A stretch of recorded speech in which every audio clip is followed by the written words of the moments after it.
ክርስቲያን መሆኔን እንድወድ ከሚያደርገኝ ነገር አንዱ የትንሣኤን ቀን ሳስብ ጌታ ሆይ የዳናችሁበት ቀንና ያ ቀን ድነታችሁ በሙላት ዓለም በሙሉ ተሰብስበው እያየን እንኳን ክርስቲያን ሆንኩ እያለን እየዘመርን ምን ሄደው እንኳን ባይዘው ሴንስ የምታደርገው የዛን ቀን ነው። አሁንማ ከክርስቶስ ጋር ተሰውራችኋል ይላል። አያውቅህም ሄደህ ስትነግረው ይሰድብሃል፣ ሞኝ ይላል። ተሰውራችኋል ስለሚል የዛን ቀን በክብር አብራችሁ ትገለጣላችሁ ይላል እኮ ቆላስይስ ምዕራፍ 3 አንብበነዋል እኮ ትዝ ይላችኋል።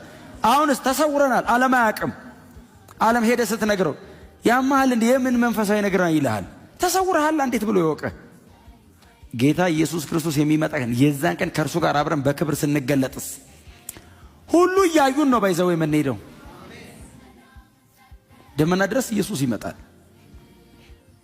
ሁለቴ ነው ታውቃላችሁ። የመጀመሪያውን የሚመጣው ለኛ ነው፣ ለኛ ለምናምን ነው፣ ይዞን ለመሄድ ነው የሚመጣው እና ደመና ድረስ ይመጣል። የሰማይ መላእክት ሰራዊቱ በሙሉ ነው የሚመጣው።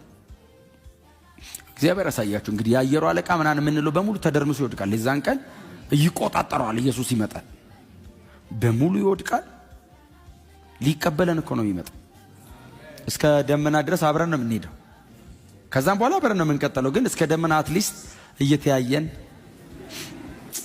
ጳውሎስ የቱ ነው አብርሃም የት አለ እያልክ፣ ምክንያቱም እዛ ከደረስክ በኋላ ኢየሱስ አለ። ማንን ታያለ? ኢየሱስ እያለ።